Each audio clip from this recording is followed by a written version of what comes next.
Hey, welcome to EPN. My name is Victor Lucas, and we bring you the latest in everything cool every single day, even on Mondays. Mondays are fun, aren't they? We have got some great stuff to talk about today, and we are going to be having some incredible guests on to tell us all about Dragon Ball FighterZ, which I'm very excited about. Also going to be playing a little bit of Shadow of the Colossus later in the show. Do let us know if you folks that are watching us live right now, that we sound all right, that we look all right, that you can see everything.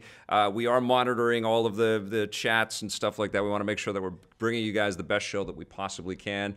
But first, we are going to get started with your rundown, and I've got an awesome new sponsor to give a shout out to. This is going out to Magnavox 1972. Magnavox 1972, which I believe was when the first Odyssey came out, which is incredible. Might have been the Odyssey 2. But thank you for your support. This rundown is all yours. Game of Thrones stars Maisie Williams has given us a better indication of when we can expect the next season of Game of Thrones. She is talking about the 8th and final season of the Dark Fantasy series, and she was speaking with UK's Metro News. Williams says that the first episode will air in April 2019, following a busy filming schedule that recently kicked off and will end in December. This means there will be a 4-month turnaround between the wrap of filming and the debut of the first episode. And Williams says it's taking so long because they don't want to rush and owe it to their audience to make it the best that it can be. This once again confirms that we won't be getting any new episodes this year. And after Game of Thrones is finished, HBO plans to continue the story with a spin-off show, although it's unclear how long we're going to have to wait until then. Now, PS4 gamers might have noticed a bit of trouble with the PlayStation Network over the weekend. Sony's online game service was plagued by outages and other technical problems over the last few days, with gamers in many parts of the world unable to log on and play. Now, as of Monday, it looks like it's up and running again, although Sony hasn't said why it went down in the first place. The outage was especially annoying given that the PS4 had two big multiplayer-centric games, Monster Hunter World and Dragon Ball FighterZ. And Dragon Ball FighterZ, I always want to say that Z, which were both just released on Friday. So there's a lot of disappointed players out there. Thankfully, this outage wasn't nearly as bad as the one back in 2011 when the service was offline for almost an entire month after being attacked by hackers. Now, I played a lot of Monster Hunter World over the weekend, and I didn't notice any disruptions, so everything was going okay for me.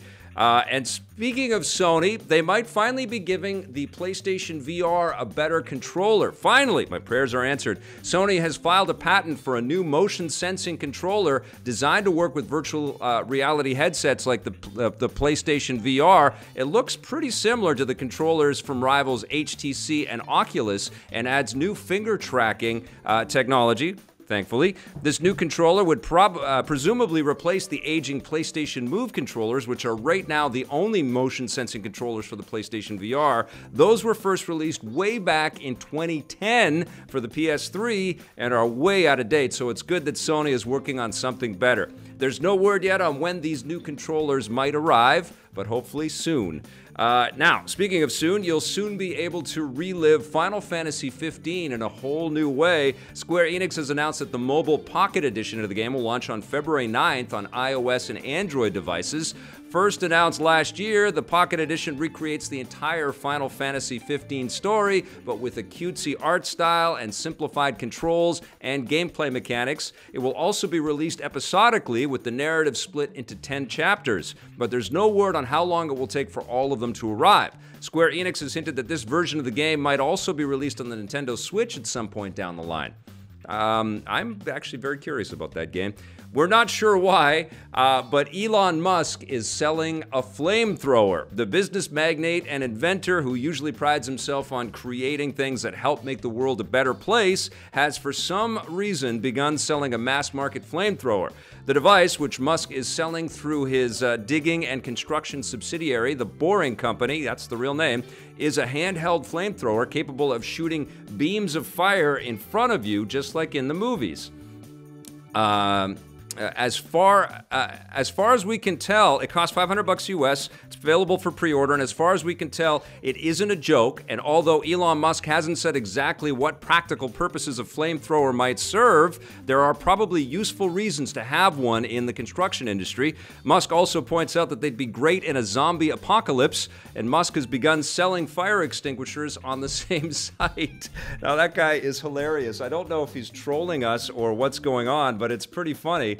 You know, he's obviously got lots of ideas on the brain. He's shooting off rockets. He's got the neural net technology where he wants to kind of create this symbiotic relationship between humans and machines. And obviously, he's got Tesla rocking and rolling and the solar battery stuff. But the flamethrower thing, that is totally new. I think it's probably just to put some attention on the Boring Company, which he wants to do. I don't know if you guys know this, but he wants to drill tunnels underground between megacities that could greatly benefit from rapid transit and avoid all of the sort of noise that would happen literally and figuratively with you know, people living in these cities if all the trains and all that stuff were going on above ground. So he wants to bore deep into the ground and have these huge tunnels out there. And it is kind of a boring company in you know, in more ways than one. But if you're talking about flamethrowers, suddenly everybody's ears perk up. I think the big news of the day is the Game of Thrones sort of leaking its release date through Maisie Williams. Thank you, Maisie Williams. I can't wait for the final season. You know, I thought that the last season was just hell-bent on giving us all kinds of, you know, fast information and lots of things kind of wrapping up, but obviously they're trying to kind of, you know, set up lots and lots of sort of big final scenes for some of these characters that we've been watching and living with for so long. We've got a bit of a wait, but I think, you know, all the people involved are going to definitely make it worth our while, and it's going to be an incredible final season. You know, my fingers are crossed. It's interesting though, that show has lost so many characters and because of that, so many different subplots. It's really kind of simplifying as it narrows down. It's almost like a reality show. Who's going to end up on that Iron Throne at the end, which is going to be rad. Now, I think the other big news, for me at least, is that we're finally going to get some controllers for PlayStation VR. It looks like nothing's confirmed, nothing's announced, but yeah, those Move controllers. I tried them when I first got the PSVR, but they were so frustrating and so sloppy, and I needed, you know, separate wires to charge them, and they kind of look cool because of all of the light up stuff, and it's great for our B-roll footage and stuff like that here, but yeah, it's time to get with, you know, a little bit more contemporary and, you know, it's sort of give us a little bit more control over these games. I think the Oculus Touch so far has been the control input device that I've enjoyed the most. I was very surprised how much I dug those. So hopefully, Sony is no slouch in making excellent game controllers, but hopefully they have something that compares with that. I want to ask, go to the chat here. Did anybody have any comments about any of the big stories? Who's psyched for Game of Thrones coming out next year? Have you been following all the way along, and are you, you know, excited to see how they're going to wrap it all up for us? Let us know, and you know, we are following along with the chat as best we can, but it helps us out if you you put it in all caps. So if you've got a question or a comment, we will reply to you that way. And the other bit of news that came in today with the Final Fantasy, are you guys still hot on Final Fantasy 15? I feel like it had a good solid few months of love and adoration from the gaming world, but also I think you know, mainstream sort of press sort of picking up on the budget for the game and how extravagant it looked, and it was an absolutely fun escape. But I don't know if people are you know, going to be still fired up to jump on board and check out Final Fantasy. I mean, I guess they're obviously looking at the phone as a whole new category, a whole new way to engage an audience. I like the cutesy visuals, but it'll be interesting to see, you know, how it stacks up and how it holds up. You know, funnily enough, I just watched the Conan O'Brien Final Fantasy 15 Clueless Gamer segment that he did with Elijah Wood, and it totally cracked me up because he was completely trashing the game because they were pushing the car. You know how slow that game is, but he was completely pushing the car, and he's like, is this really, I'm playing this right now? It was such a surreal experience for him. It was hilarious. I can't believe I'm so late to the party with that, but I was laughing my ass off.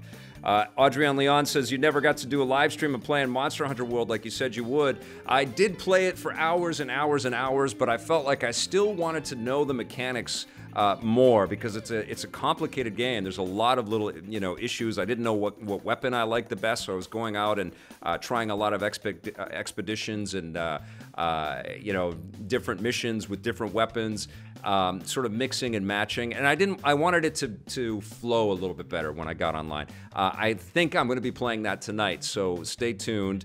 I've got some editing and stuff to do, but I'm trying to get back in because I want to have some thoughts for you guys on the game very soon. I don't think that's going to be one that I'm going to be finishing anytime soon. It is absolutely massive and it's so gorgeous, but I've already got some thoughts that I want to share for sure. Monster Hunter World is it's amazing. Metal Gear Survive is more complicated, Emilio Lopez says. I haven't played that. I downloaded the demo, but they don't call them demos anymore. I downloaded the beta and I tried to log on, but I think it was all over by that time. I am curious though. Thorazine 666. I'm Irish, so that's one ring away from being atop of the albino ladder. Okay, I don't know what you're talking about there. Caps lock on, check from Leighton JT. How about the news that Leighton JT is also bringing up a great point. They've already sold 5 million copies of Monster Hunter World. It is a smash success. It's exactly the right move that Capcom should have done with this franchise. It deserved to be on a huge console platform. It deserved to have these 4K visuals.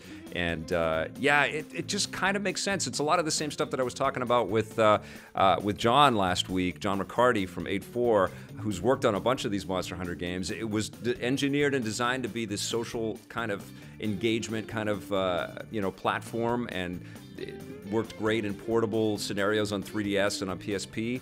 But we're talking about massive beasts and hunting them down. So seeing it on your big screen makes all the difference in the world. It's gorgeous.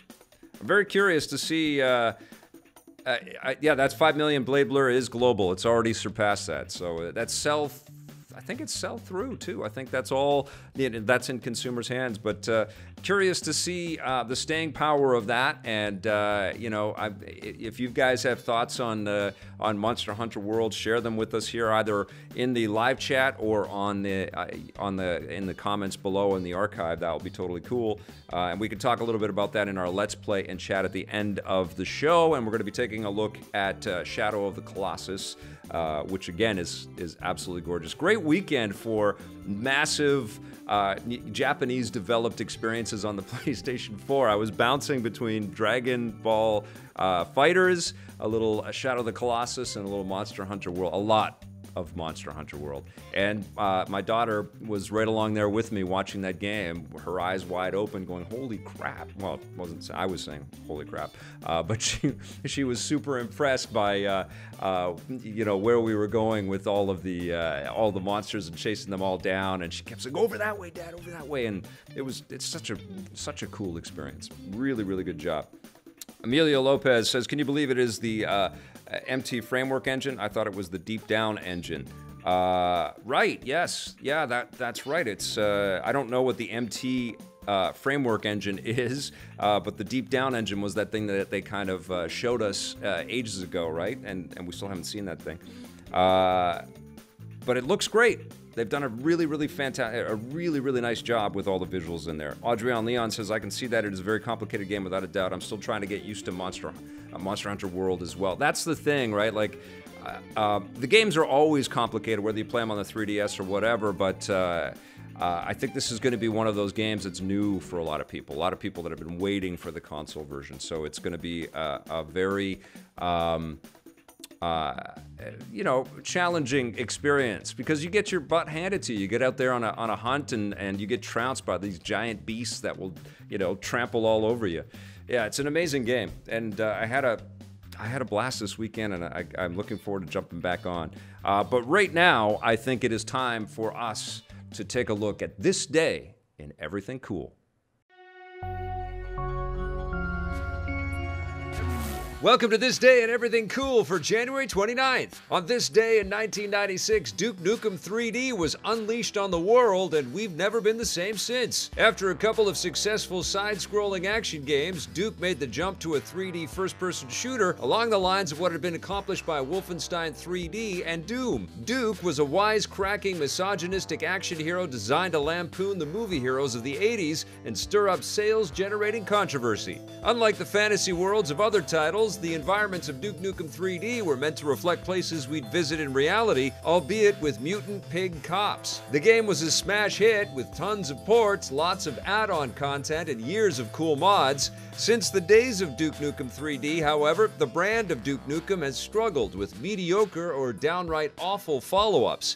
Things may be changing though. A Duke Nukem movie starring John Cena was just announced, so maybe that old video game superstar can still come get some. Sega's insanely ambitious and beautiful massively multiplayer game Phantasy Star Online became a sensation around the game industry when it was released on this day in 2001 in North America. Players could choose from 3 different classes: Hunters, Rangers, or Force, the magic users. There were 3 separate races: humans, the elf-like Newmans, and the robotic casts, and players went on quests, fought bosses, and collected loot, but they did it together, online, on Sega's Dreamcast servers, and it was incredibly elegant and very addictive. There were reports of this great game, and it had follow-up projects and some add-on content, but it's well past time for Sega to announce a true brand new Phantasy Star Online game for modern systems. 2 very successful celebrities shared January 29th as their birthday. In 1945, Magnum PI himself, Tom Selleck, was born, but we are pretty sure without a kick-ass mustache. Apart from his superb work as Magnum, Selleck has had a long career in TV and film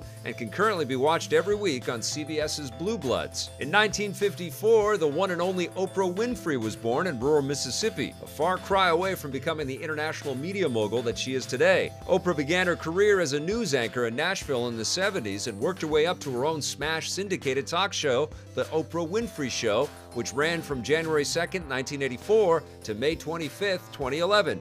Along the way, acting roles, books, magazines, and making some of her guests very, very successful through what's called the Oprah effect. Now, Oprah runs a media network, OWN, is a special contributor on 60 Minutes, and deflects questions about when she'll run for president. Never thought you'd be seeing Oprah Winfrey on Electric Playground, were you? I mean, she is cool, right? Like, she's done so much, it's hard to kind of refute that she is this force to be reckoned with. And I saw that it was her birthday, and I was like, okay, she's getting a shout out today. And Magnum, holy crap, that brings me back.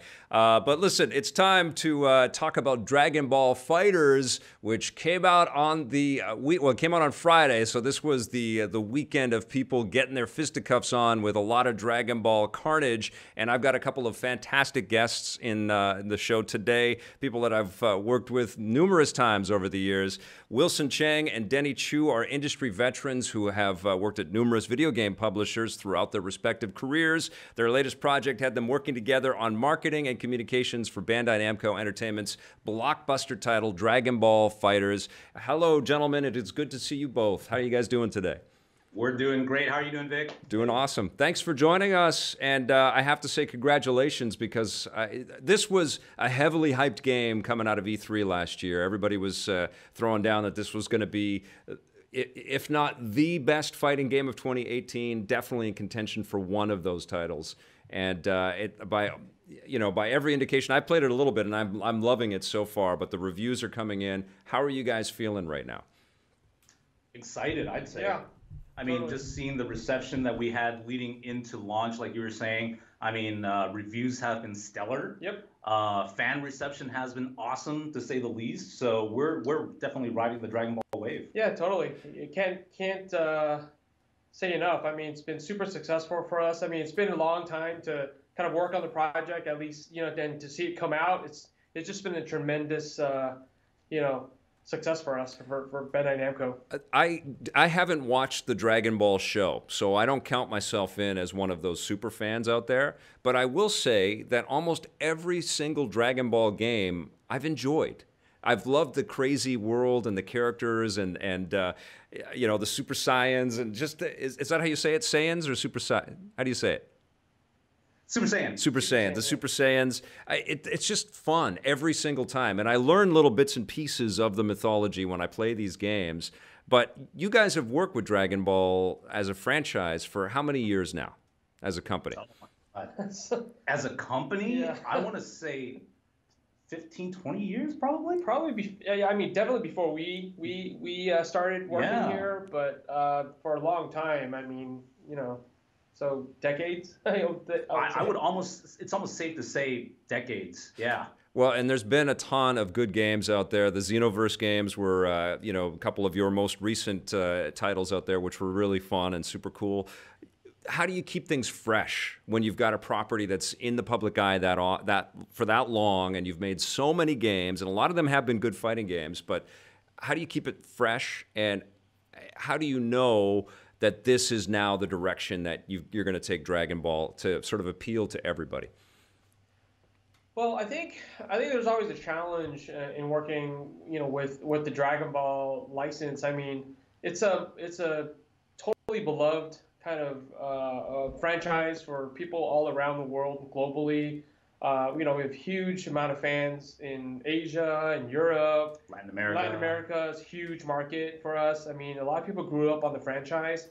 There's a lot of nostalgia around the franchise. In addition, with the airing of Dragon Ball Super that's currently airing presently, it's just been tremendous amount of interest. I mean, people from you know, that are, you know, 40 plus years old, you know, are interested in the game, interested in the franchise. People who are just getting into the franchise are into it as well. And you know, in terms of your question about like, hey, how do we keep it fresh every single time? I think, you know, I think that's just the beauty of the franchises, right? You know, people want different types of games. I mean, you know, last year we came out with Xenoverse 2, which was, you know, taking more of an RPG kind of approach to it, 3D fighting, lots of customization options, lots of different things that people can check out. This time with Dragon Ball FighterZ, it's really kind of like that head-to-head 2D fighting experience, and we really took, you know, a really great fighting game developer, Arc System Works, and we married that together with Dragon Ball, the franchise, and you know what you get is Dragon Ball FighterZ. I mean, the kind of like the, you know, what we like to say, the ultimate 2D anime fighting experience. And yeah, I think Wilson touched on. Go ahead, Denny. Sorry, I was going to say, I think Wilson touched on some of the factors that make Dragon Ball such a successful franchise, in that it spans multi-generations of fans, right? So with that, I mean, first of all, Dragon Ball itself has run a very long time, so there's a huge amount of content. And then within that content, there are actually some questions and then some plot lines that weren't totally explored that we actually were able to kind of explore in Dragon Ball FighterZ. Like if you put different characters together, they have different kind of reactions to each other that fans have been kind of, I would say, looking for a resolution to. Yeah, there's definitely a lot of fan service type of stuff in there. So if you're a fan of the franchise, there's definitely like little tidbits in there that if you watch the anime, you would be like, oh my god, I totally remember that. Yeah. That's something from my childhood. It's from the anime. If you put these characters together, you know, like different scenes would happen that's straight from the anime. And those are the kind of the fun things that we're able to do to keep like Dragon Ball and their games fresh, new, and always compelling. Is this something, I mean, Bandai Namco's had a long-running relationship with the makers of and the owners of the Dragon Ball brand. Is this something that they understand is incredibly valuable for bringing new viewers to the work that they're creating? And do they kind of work with you guys in a real partnership and say, no, you guys can create a little lore in this direction? Or is it kind of, you know, shepherded by them at every step of the way? How does that relationship work? I'd say it's a combination of both. Obviously, they've got a great IP and they want us to stay true to their vision for their franchise. Yeah. But at the same time, like as you've seen with like the Dragon Ball Xenoverse series, for the first time ever, you can actually create your own avatar and have that avatar interact with the characters and the environments within the Dragon Ball world. So that was a huge thing for us in terms of being able to offer something totally new for players to experience, right?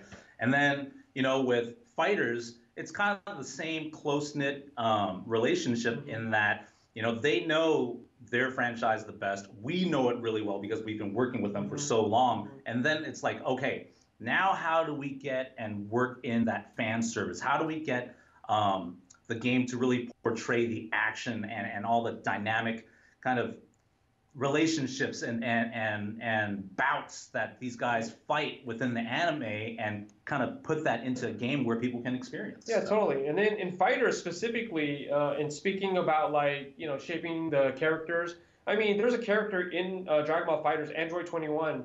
She was specifically created for Dragon Ball FighterZ from supervised by Akira Toriyama himself. Right on. So it's definitely like, you know, there's a new storyline that's in the game, a brand new character that was created specifically for the game, and you know, from what I've read online, people seem to really love her playing as her, and you know, being big fans of the character. And so that's something new. And she's unlocked until you play the supervillain story arc, right? And then you can unlock her.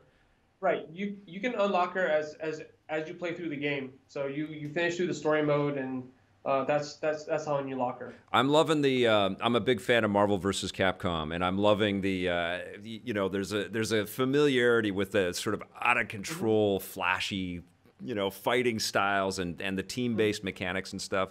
It's candy. It just looks beautiful, but it also looks, to my eyes, it looks probably it's the closest approximation to what the show actually looks like, and I guess that must have been a big target for you guys, right?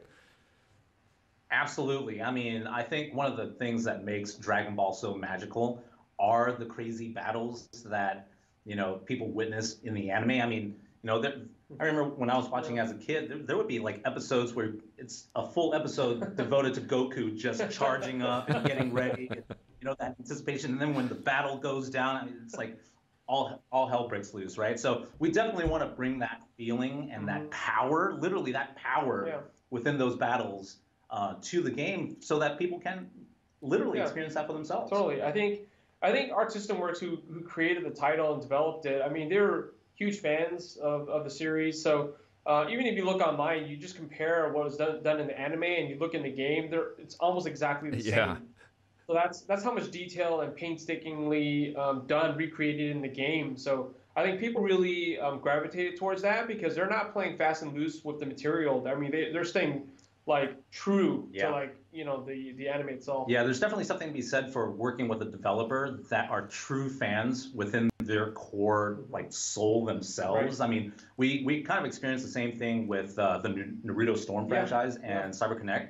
Those guys are like true Naruto fans, and then Arc System Works, these guys are true Dragon Ball fans, and when you combine these factors, then that's when you have like video game magic. Yeah. And Arc System Works, they don't traditionally do licensed stuff that often, right? Like they focus a lot on what they do for the most part. Why were they chosen as the partner? Why are they the perfect partner for this type of game? I mean, when we look at their pedigree and how they go about developing 2D fighting games, I think at the end of the day, they were really the perfect partner to bring to bear upon this franchise to deliver a great game. And I mean, the results kind of speak for themselves at this point. I mean, you know, they've really done a great job. And it's a matter of knowing that you're working with people that really know the franchise, and that builds even further trust between us as a publisher, them as a developer, and then our collective relationship with the licensor for Dragon Ball as well. What's going on with fighting games? Why are they so awesome again? Like, it feels like every 2 months we've got another awesome, like, what's happening in the game development community? Everybody's just like, let's go, man. Let's get into some fighting. It's funny. I mean, we've been around for a while in the industry, and it kind of goes cyclically, right? Yeah. Like, you know, fighting games come back and they're like the hottest thing, and Evo blows up, and then for a little bit it kind of takes a lull a little bit, and everybody starts, you know, developing that next big fighting game, and then they all kind of come back together. It's kind of strange how it works, but I think we're definitely, you know, approaching a high right now, and it's great to have a game that's part of that high. Yeah, I mean, like if you look at, you know, last year we released Tekken 7, and that was a huge hit for us as well. Super fun.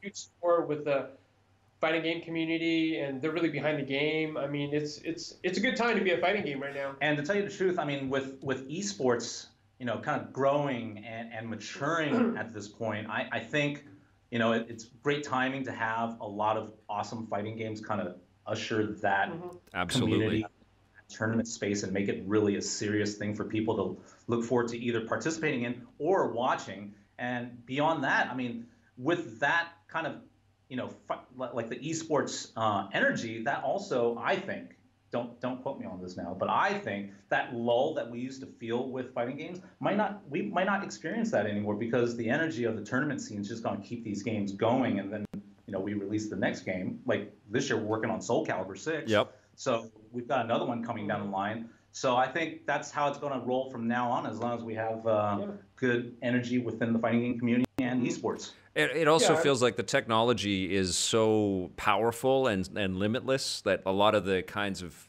you know, the visual flourishes and the stuff that developers would reach for in the past is attainable. And the stuff, you just can't believe what you're looking at. You know, it's so gorgeous. I think you're absolutely right about that. I mean, the power of today's consoles and PCs, it's amazing, and it just widens the, I would say, kind of like the playground for developers to really design great games and build great games for our fans. That's awesome. You guys got some heat, speaking of esports, for Dragon Ball FighterZ from Evo. Is this part of the plan for the game now? Is it to become like a competitive game that we're going to start to see at esports competitions?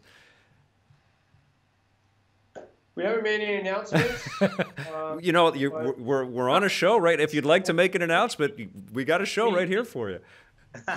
We just launched the game, so we're kind of evaluating where we go from here. Yeah, we're monitoring like reception and how the game's going, and you know, we know that Evo's, you know, months away, so we're going to pay close attention to what's going on out there, and then we'll see if we have anything to announce down the line. I guess it must be a little weird too, because you have Tekken and you have Soul Calibur and you have Dragon Ball FighterZ and you've got Naruto games that are sort of in the pipeline, I'm sure.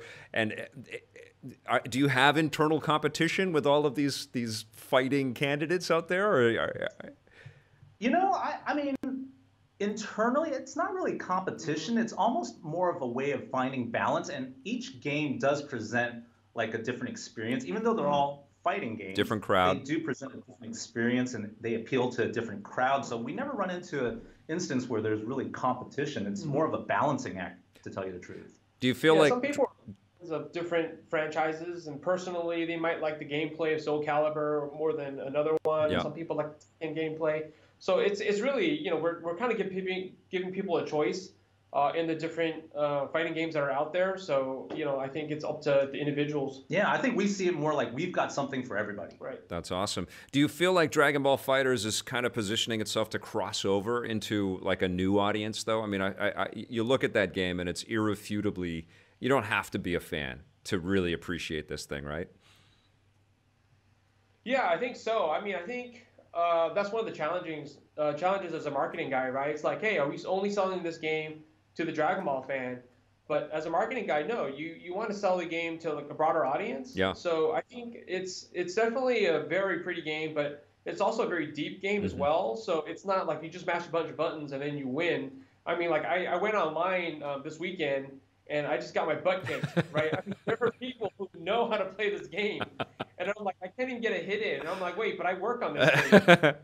One of those things in which, yeah, there are the super dedicated FGC guys who like know all the combos and have figured out all the different techniques. But then, you know, we also want to make it accessible for people who are fans, but you know, want to get into the game but may not be the best online. But they can have the great story mode and kind of like the more casual experience.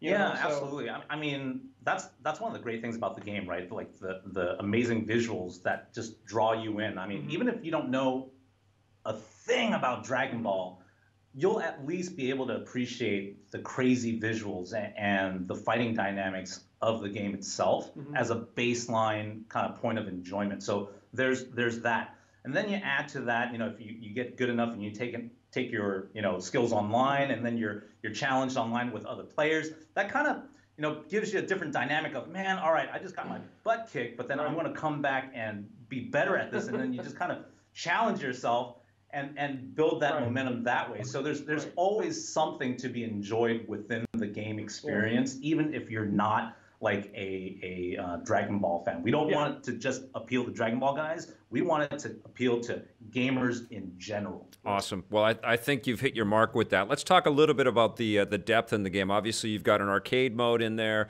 It's team-based, so you collect a team of 3. I haven't dove deep enough that I can sort of speak to every single facet of this, but I'm curious, can you just play 1 versus 1 if you want to? No, the game is meant to be 3 versus 3. So essentially, you know, your team is a group of 3 versus another group of 3. So you can't do 1 versus 1. Okay. So from a balancing standpoint and how they create the game, you know, it has to be kind of like a 3 versus 3 team mechanic. There's a story mode in the game. There's training. There's online, of course.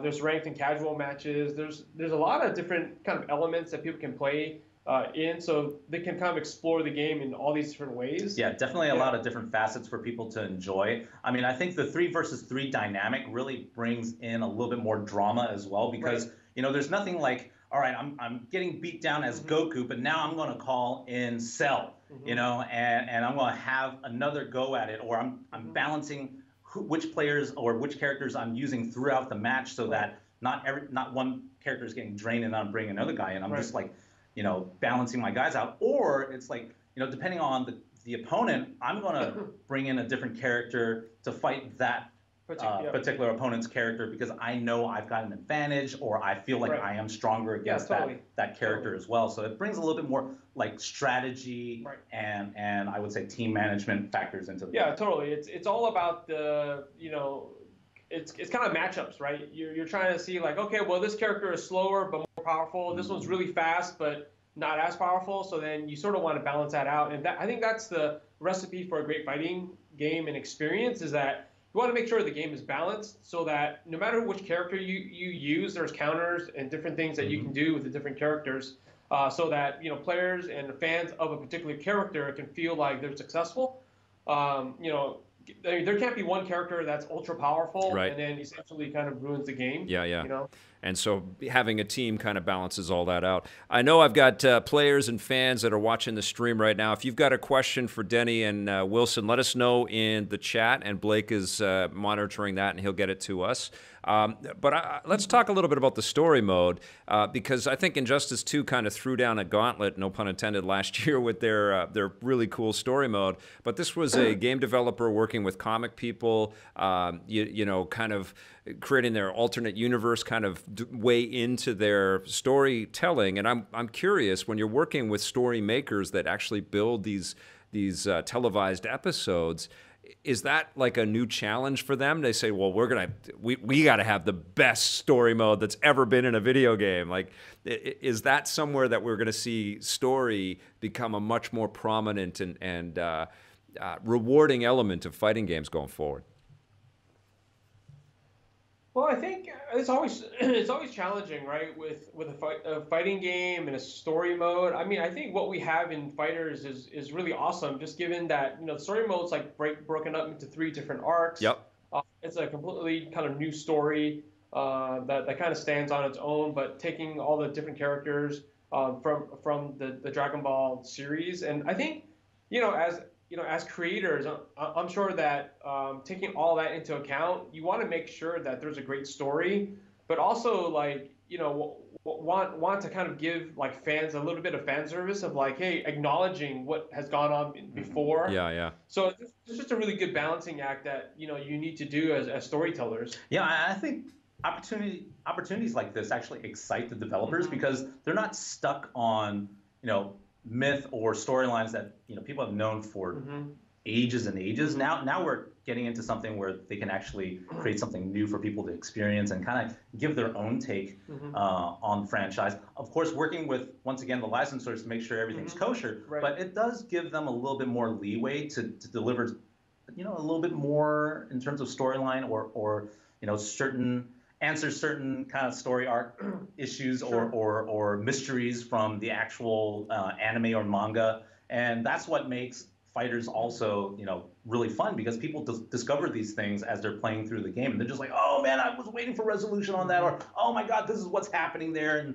And I think that's part of the thing that's really captured people for Dragon Ball Fighters when they're playing through, and it's not just the great battles, but now if you're a true fan, you're just like, oh man, I've been waiting for that to be resolved so long. So that's awesome. Is there crossover the other way?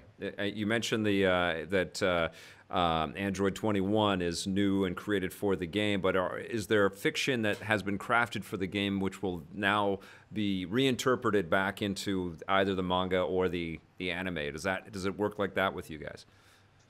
I don't know. I mean, to be honest, I really don't know kind of that aspect of it. I mean, that's definitely something that, you know, the developers can take a look at, and also with the licensor. So, you know, I think it's always a possibility, but, you know. I think this is that great opportunity for, like, the Dragon Ball community and the gaming community to really speak up on social media and be like, oh my God, we love Android 21. When is she going to appear in, you know, the next episode of Dragon Ball Super or whatever, you know? And then everybody's paying attention these days, right? So it's not like back in the day where you put out a game and it kind of goes into this black hole and you never hear back from your fans and consumers. Now it's like, or a TV show, Denny. So, it's now we do this stuff live, right? Like, you know, so now there's this dialogue, and you know, we're always open to hearing about, you know, what people think about our characters or the new characters, and seeing where they can go next. So let's break down the characters in the game. How many do you get when you plunk your dough down and you bring Dragon Ball Fighters home? Yeah, so total number of characters 24 in Dragon Ball Fighters, you know, and then we are also selling a Fighters Pass, which adds 8 additional characters coming down the line. And did you want to announce any of those characters at all, Wilson? We will announce those characters, just this particular minute. Stay tuned, stay tuned. That's okay, we'll wait. How are you guys deciding, you know, where you go with are they already decided, or are you sort of reaching out to the community and sort of asking for their favorite choices? You know, it's always hard because within Dragon Ball, there's so many characters, right? And everybody has different favorites and things like that. So it's difficult to kind of like put into buckets of like, oh, well, who should we put in? I mean, you know, some of the developers have their favorites. The licensor has their favorites. Fans have their favorites. So I mean, even throughout our campaign leading up to launch, like as we announced characters in the roster, I mean, we started getting messages from fans saying, "Oh, is this character going to be in there?" Or why not this character? Or back and forth. So there's already like a lot of conversation out there amongst the fans and kind of like the Dragon Ball universe of fans out there. So at the end of the day, you know, like I said, we love that kind of interaction, and we pay attention and see, you know, where can we take this? You know, obviously final decisions are still being made, and you know, we'll announce characters when we have everything locked. But I think developing games these days, that's the fun part, where, you know, we can kind of take a peek at the world of fans and see what they're saying and thinking, and kind of help us make certain decisions. That is awesome. Now, can you play the game with any legacy fighting sticks, or do you have to buy like I've got it on the PlayStation 4, but I've got a ton of PS3 sticks, and some games allow you to kind of tweak settings so you can use some of the older stuff, or do you have to have one of the latest PlayStation 4 sticks? Yeah, that's a good question. I mean, the game definitely works with fighting sticks, but particular brands and models and legacy sticks, that's when it gets a little nebulous. Yeah, because that's just a personal one for me, because I want to start hooking up my fighting sticks again, and I've got I've been doing this a while, so I've got a collection of these things. I don't want to start buying new ones. You know what I'm saying? Totally. It's definitely a question that we do get. I mean, it definitely works with sticks, but it's sort of like which ones work or don't work, and ultimately, you know, I don't know if we can support every single one that's out there. That's kind of like that double-edged area where, you know, we want to support sticks and we know which ones work currently. But then, because like you were saying, Vic, like if you've been around long enough, you've probably got, you know, 5, 6, 7. Some guys have even more sticks at home. And it's like, for us to test everything would be very difficult. So once again, this is a great opportunity for us to enlist the help of the community and be like, hey, if you've got a stick out there, and you try it on our game and see if it works, and let us know. You know, if it backdates that far. Yeah, totally. That's awesome. Yeah. I've got a great question here, and it was one I was going to ask, but I'm giving it to Brandon T-Mac19. You got it on the PC, you got it on the PlayStation 4, you got it on the Xbox One. Is there a Switch version percolating? Is there something coming down the pipe? You know, we're always looking for opportunities for, you know, our games to go on different platforms. I mean, at the onset of development for Dragon Ball FighterZ, we obviously slated the game to go on PlayStation 4, Xbox One, and PC. Now that the game is out and we're observing kind of like fan reaction, you never know. We love the Switch. I would say to Brandon, if you're looking for a Dragon Ball experience for Switch, we do have Dragon Ball Xenoverse 2 that's already out for the Nintendo Switch right now. Very cool. Good answer, Denny. Very nice. You have these huge universes at your, you know, you can reach into them, right, with Naruto and with Tekka. Is there any sort of idea of ever doing a crossover where we're fighting with some of these characters against some of these characters? Is that something that you guys, I mean, we see Capcom do that time and time again. We saw that collaboration that you guys did with Tekken and Street Fighter. You know, it's funny you ask that because about, what, a year and a half, 2 years ago, we actually put out a game called J-Stars. Yep. And that was a melding of a ton of different anime characters from, you know, like the Dragon Ball characters, Naruto, One Piece, to, I believe, like Assassination Classroom, I believe JoJo's Bizarre Adventure was part of that. Awesome. So we made a game a couple of years back that actually melded all of these different manga and anime characters together. And the challenge with that was, at the time, some of those franchises that we included in that game, they didn't really fight in their kind of source material. So we actually had to work with the licensors to come up with appropriate fighting moves for certain characters that would make sense in the game. So that was a huge challenge. But I mean, fan reaction to that was really good as well. It was really a game that people were kind of clamoring for, because it's like, oh, what happens if you put Goku against Naruto? You know, these were questions that people always had, and we kind of answered them with that game. So it's out there. So if you're looking for it, for that experience, we did it a couple of years back. That is awesome. So this has been a success for you guys already. You know that it's a successful thing. Is this something where you're going to be, you know, possibly looking to tap on Arc System's shoulders again and collaborate on something new down the road? You never know. I mean, definitely, you know, having such a great successful launch and a game that really, you know, you can see the quality, you can see the skills of the dev team in the product. I think it really paves the way for us to keep that door open, obviously. And I think, you know, fans out there are probably going to be looking forward to us bringing something else out of this partnership between Bandai Namco and Arc System Works. So, you know, it's definitely a door we're going to keep open. You guys have an active connection through different you know, conventions that you go to and Comic-Con and stuff like that, where you show off your games all the time. I'm wondering if either of you or both of you have like a personal moment or a story of connecting with a fan that just flipped out when they saw Dragon Ball FighterZ in action. I would say our first showing at E3 was quite an experience, because, I mean, you know, we kicked off E3 with the announcement of the game at the Microsoft press conference, and I mean, we internally, before we made the announcement, we were like, this game may have some legs. And seeing the reaction at the Microsoft conference, we were just like, oh man, this is going to be good. This is going to be a good E3 for us.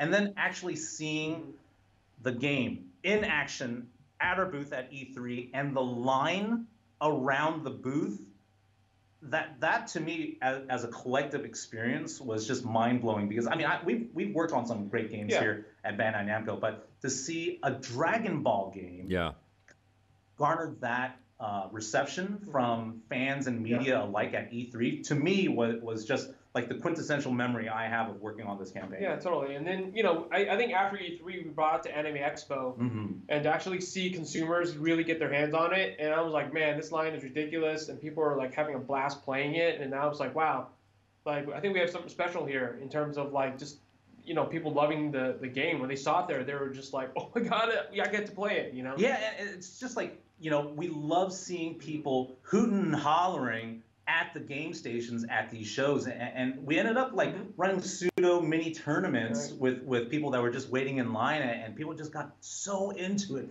And that's like the intangible magic of working on games and seeing the enthusiasm of fans when we're at these events. It's really, really incredible. Well, again, congratulations, you guys, and please give my regards to all the developers in Japan. Incredible stuff. And like you said, Denny, this is just the beginning too, right? A game launches, and then it's about sort of building community and tweaking and adding new content and taking it around, and potentially it'll be in sort of a competitive zone at some point down the future. Great stuff. I'm very happy for you guys. Congratulations, you two. Thank you so much. Thanks so much. And thank you for joining us. And right now it's time to take a look back on the calendar at a shooter that put many smiles on many faces with our buried treasure.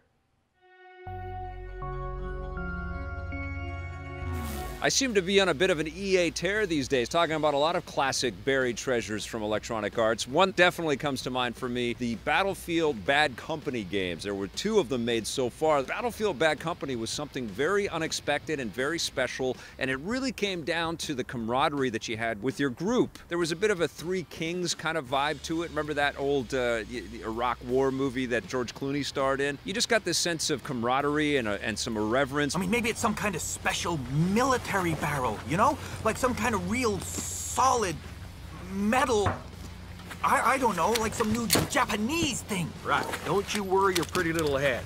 I'll figure this out. You know, it becomes kind of a revenge tale across both of the games, where you're, you know, off on missions and you get sabotaged and you get betrayed, and there's different kinds of skirmishes that you get involved with. But it was just fun to hear the banter and the chatter, and then there was some pretty cool multiplayer in both of these titles as well, which is probably not as robust or as satisfying for the multiplayer purists out there. But I was really shocked and surprised by how fun the single-player gameplay of Battlefield Bad Company 1 and 2 were, and there's some, you know, repetition in the sequences, and you're doing a lot of the same stuff, but beautiful production value, especially for the time, and just, you know, fantastic writing, and some cool, huge, vast open world sort of areas to explore with lots of destruction available to you, lots of vehicles to pilot. I really, really had a great time with Battlefield Bad Company 1 and 2, and if the rumors are true that EA is bringing this back with DICE, I'm all for it. Until then, Battlefield Bad Company and Battlefield Bad Company 2 are definitely buried treasures. This is why I love doing EP Live. It's a little bit of everything. We've had Dragon Ball FighterZ, sorry I hit the mic. We've had Game of Thrones, a little bit of everything, and it's super fun. And right now, we're going to take a look at a 4K movie that I have been waiting for with bated breath. It's Blade Runner 2049. Here's our review.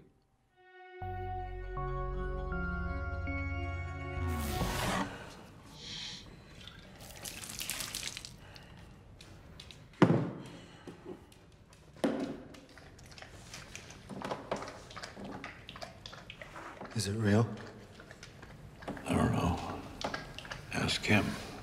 This is going to be part of my ongoing crusade to get more people to watch Blade Runner 2049. I bought the 4K Blu-ray for this exquisite movie, and I completely soaked myself in all of its lush visuals and incredible storytelling. This is a profound accomplishment for everyone involved, but most particularly for Denis Villeneuve and his cinematographer Roger Deakins. The lighting and the production design is front and center in the sort of creative kind of wallop that this movie delivers. It looks and it sounds absolutely exquisite. This is one that you're going to want to have on the biggest screen you can find and the loudest stereo system that you can find, and just crank everything because it's gorgeous. There's a lot of bleakness. It's very dystopian, but the bursts of color and the incredible, just perfect special effects. Just the idea of these spinner cars and the bank moves that they can do in the air, and the little bursts of violence that we get that are so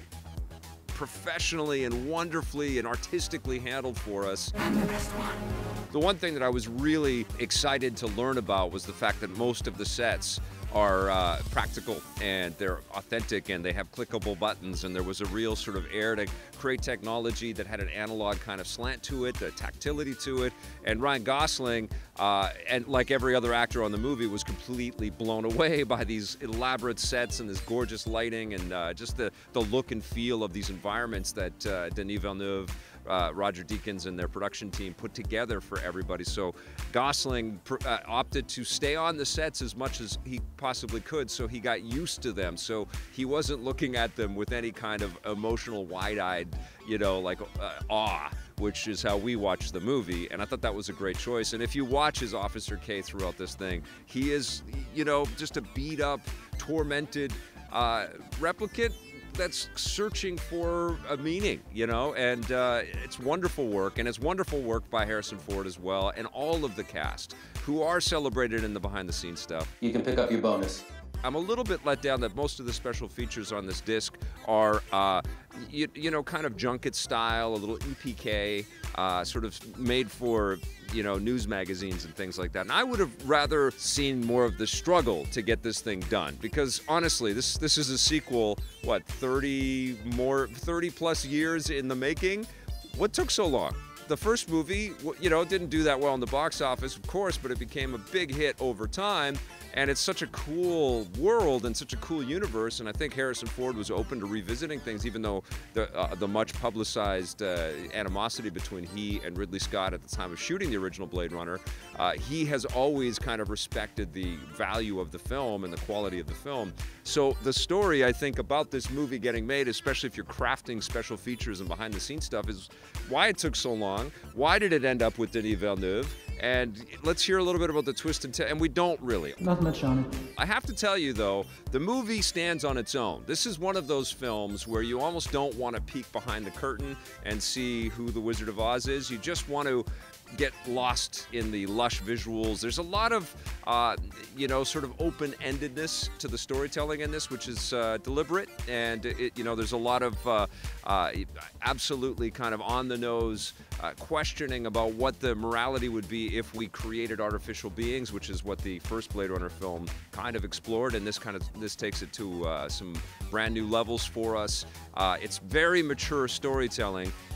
But it also leaves you with a lot of questions, which I think is also part of my enjoyment of the film. This is one that I know I will look on and watch and rewatch for the rest of my life. I do hope you're satisfied with our product. This is it's my favorite 4K that I have. It was the best movie of 2017. Probably going to be my favorite movie of 2018, if I'm being honest. But yeah, Blade Runner 4K Blu-ray, it's definitely worth picking up. I wish there were some deeper special features that really went into the story of and the struggle to get this thing made. I also wish all those special features were on the 4K disc. I don't like that I have to pop out another disc and stick the Blu-ray in, which is going to have less of a cinematic quality than the film. I think every production house that's working with these major studios is shooting in 4K. Let's have it on the 4K disc. Anyways, quibbles. You did good. It's wonderful. It's beautiful. See this in 4K if you can. The Blade Runner 2049 4K disc gets a 10 out of 10 from me. Magnificent movie. Emilio Lopez is absolutely correct. It stands alone, and you don't need to watch the original. And as I discovered, I didn't really need to know more about how it was made when I watched that movie. It was just exquisite just to appreciate it again. And if you've got a 4K screen and a 4K player, oh my God, you've got to check that out. You know what I want to do is I want to see, I think I have to review, I've got the 4K Apple TV. And they have started to upload 4K movies, so I'm really curious. I haven't done this yet, where I've taken a look at a screening or taken a look at a movie that they've uploaded in 4K and compared it to a 4K disc that I own. I really want to do that comparison. And that just gives me an excuse to buy Blade Runner 2049 again. All right, we have come to the part of the show, man. This has been a pretty exquisite episode with visuals out of this world. We've got some more for you. Make sure your glasses are clean and your monitor doesn't have any dust on it. You're going to want to see a little of Shadow of the Colossus. This isn't sort of outputting in 4K or anything like that, but as you're going to see, this is a much tighter experience. And remember, this whole idea is for you to chat with me, ask us questions. If you've got any about any of the stuff that we saw in the show today, let us know, and I'll do my best to answer them. And I'm just fixing my camera to invert it because I hadn't done that yet. And music is off, yeah. And so now we are playing a little Shadow of the Colossus. I left my my sleeping lady there. There's Agro. I'm gonna jump on my horse and let's go take a look at this world. This comes out in early February, and I'm not gonna be able to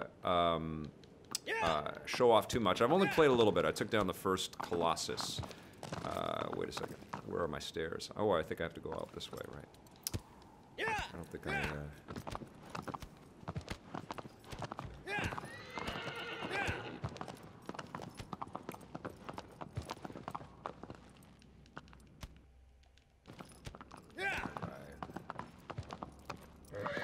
I'm going to not try to... Oh, there's the exit.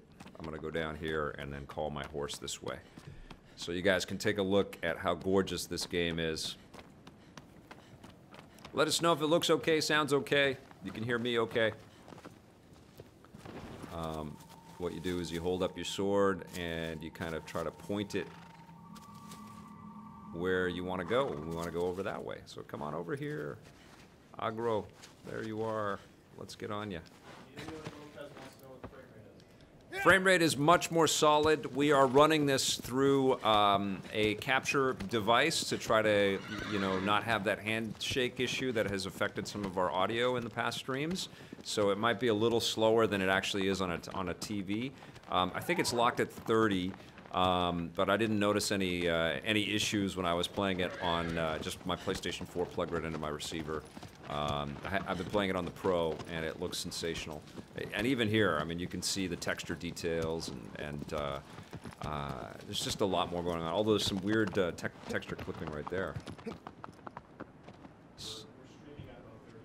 We're streaming at 30 right now? Yeah. So I should be able to get us to the first Colossus, and I can climb up here, and let's see how I do. So I grab on here, boom. There are some control settings that I think I could tweak and try to fix a little bit, but I didn't want to spend my stream time with that, so let's get in here. Magnavox 1972, our new subscriber. Hey, Magnavox. He says this game isn't the same as Breath of the Wild. What are your thoughts about it? It isn't the same, no. And we noticed it right away. And I was playing it with my daughter, actually, who was quite taken by the beauty of the game, because it is, you know, magnificent to look at. But immediately you recognize that you can't climb everywhere. You know, like there are very predetermined areas where you can climb up, and that impacts the game a little bit for sure, because, you know, obviously we've come a long way since this, but it's still a work of art. It's still absolutely stunning. Oh, and the way that you play the game is you have to jump and grab. You have to squeeze the right trigger to hold on to stuff, so it's not all automated for you. Uh-oh, don't fall. Okay, roll through here. There we go. Soulcaster wants to know if they added any new monsters or levels or anything. I don't know yet. I don't know. I haven't played it enough to kind of give you all of that information. I've only played one Colossus, and I haven't read anything. I just wanted to experience it. And so far, it's been stunning. And then, of course, Dragon Ball FighterZ and Monster Hunter World came in at the same time. So it's been I've been busy playing all of these games. So here's our first Colossus that we get to see right here. It certainly feels like Zelda was inspired by this game, and this game was inspired by Zelda. So we're seeing that kind of reciprocal loop in the games industry. Fumito Ueda was the lead on this game, and also the Last Guardian and Ico. And I met Fumito Ueda at like before Ico at Game Developers Conference. I remember Sony bringing him in for an interview, and he just looked so young and so bright-eyed, and he was sort of being kind of ushered in as the young Miyamoto, you know. And then Ico kind of said, "Oh my God, this guy might be that guy."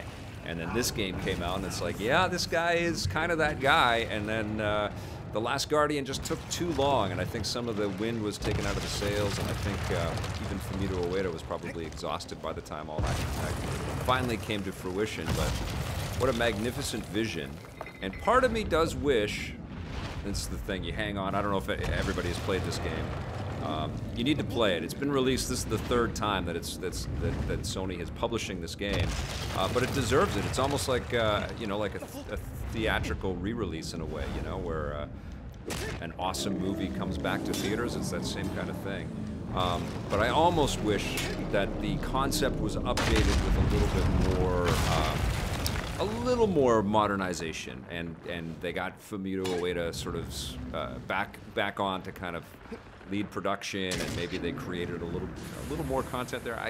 And you know, maybe that's in there. I haven't dived deep enough to kind of know that, but something tells me that this, you know, the work was to get better frame rate, to upscale everything to 4K, to add way more texture detail, like the facial animations and stuff like that. A lot of stuff that was more kind of alluded to, and in your mind's eye, you kind of painted that, you know.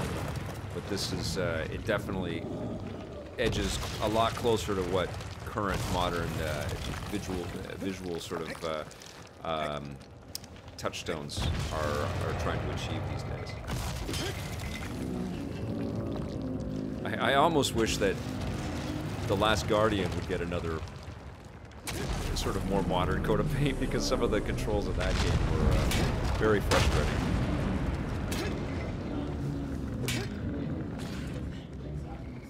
Yeah, so far from what I've seen, I'm stabbing. I'm trying to kill these Colossus, and I'm trying to save my my beloved, who has fallen asleep or is dead.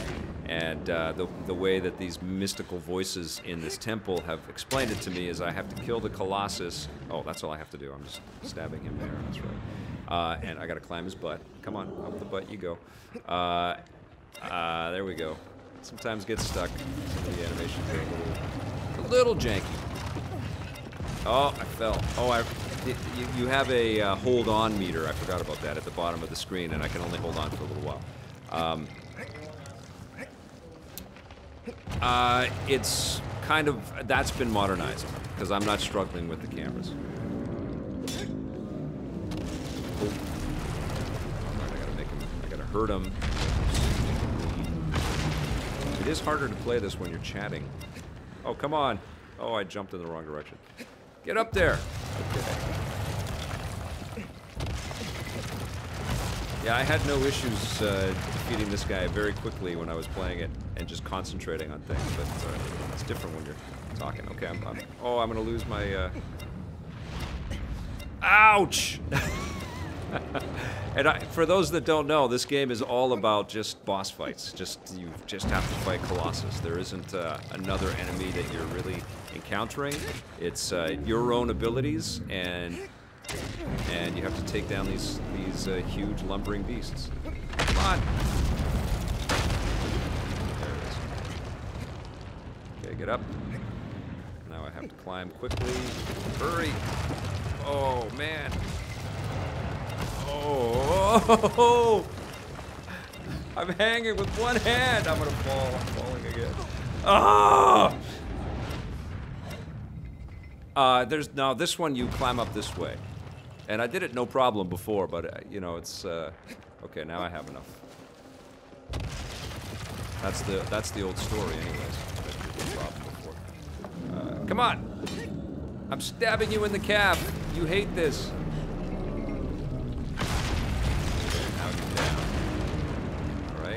Let's go. Up you go. Up you go. Come on, climb, climb, climb. Climb that butt. All right. Climb that butt. Get up there.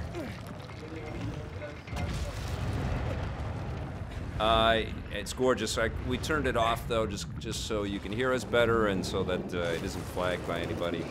But it's gorgeous. You want great big speakers and you want great big television to play this thing on. We have to turn the music off. Get up there, get up there, get up there, get up there. Oh yes. And so you go to the head and then you jam a sword into his head. It gets all violent in the afternoon right there. Stick him. You're basically prison shanking this Colossus. There you go. Blood is just gushing. It's kind of really sad. This Colossus was not doing anything except walking around, probably looking for a sandwich or something. Come on, go. Stab. Stabby stab. One more. Boom. Got him. So he falls to the ground. And I'm a hero. I've taken down one of the Colossus and one of the statues in the temple falls. I'm that much closer to rescuing my beloved. Or bringing her back to life. And this darkness comes into me. And then I fall to my knees and onto my face. It's dark. It's so moody and mystical and beautiful. There was a movie that there was supposed to be a Shadow of the Colossus film. I think it had been optioned and it was supposed to be happening. It's still in development. It's still coming. You think? You think it'll ever happen? Blake is doing the Google. Yep. It's still in development. I don't know, man. Or are you a hero? Good point, Emilio. Yes, the guy who made it. Oh, really? Is doing it now. Oh, wow. That could be cool. There was a movie about 9/11 with Don Cheadle and Adam Sandler or something that featured this game. That's right. That's right. It was, Adam Sandler was very depressed. That's right. Adrian Leon wants to join me in Monster Hunter World. I did make an EPN squad. I will do my best to tweet out. It's very busy right now because we're cutting for EP Live. But I'm also going away on a bit of a holiday, but we'll still be doing the rundown and content every day soon. And so we're trying to get a bunch of stuff done personally and professionally, and I'm also squeaking in time on these games. But I really have to play the games to learn them so that I can review them. But I want to play Monster Hunter World because that's part of it with people. So I will do my best. If it's not tonight, it might be tomorrow. To tweet out that I'm gonna go live, and if some of you want to join the squad, I'm Batwing on PlayStation 4. Go ahead and friend me up, and maybe we get some EPNers, people that support our programming and watch our stuff, which is awesome. Thank you. To join on the EPN squad and we go hunt some monsters together. It's tough for me to schedule it though because we're busy cranking on this, and there's a lot of other things that are happening on the periphery. Not the least of which, it was a Pro D day for my daughter today, so that always throws my wife and I into like, oh my God, how do we watch the kid and do all the other stuff that we got to do today? That was one of those days today. Okay, so there is a little bit of tearing going on, but I don't know if that's because of the ouch. I don't know if that's because of the game capture device, or if it's the game. I think it's probably the game capture. So here you learn that you can save here, and you can also go to the altar, and it will heal you up.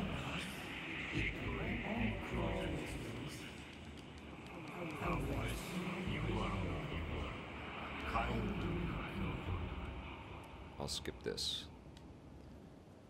Absolutely gorgeous game.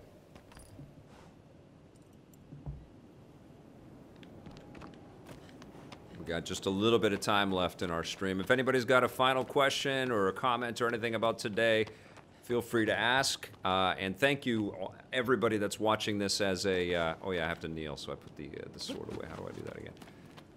Is it this? This? Is it this? Abro. Forget how I put the sword away. Abro. Come on. Oh, there it is. And then I kneel, and it heals. Cool. And then the idea is to go and find the next Colossus. And so you use a magic sword to kind of point in the direction. There's the alarm, the annoying alarm. And it's over that way. And all I want to do is play this game. But I have to go and take care of a few other things and play a little bit of Monster Hunter because that's the next on deck for me for reviews. That's going to do it for today's episode of EP Live. Thank you all so much for watching and for everybody that came in and was with us as part of the live audience. Thank you so much. It's awesome. And as always, I encourage you guys to send us your questions and comments.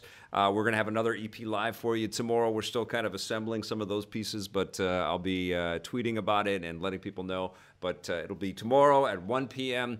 Pacific Standard Time, 4 p.m. EST, and we will see you right here. Remember, we've got tons of content for you to check out. I think we've done, this is our 10th EP Live or something already, and I think there's about 5,000 videos that we've put up since then. We have been busy, but we're having a blast, and we're so glad that you're watching. But check out the content. If you dig it, hit subscribe, that little bell, and if you're so inclined, that sponsorship button too. See you tomorrow. Thanks for watching.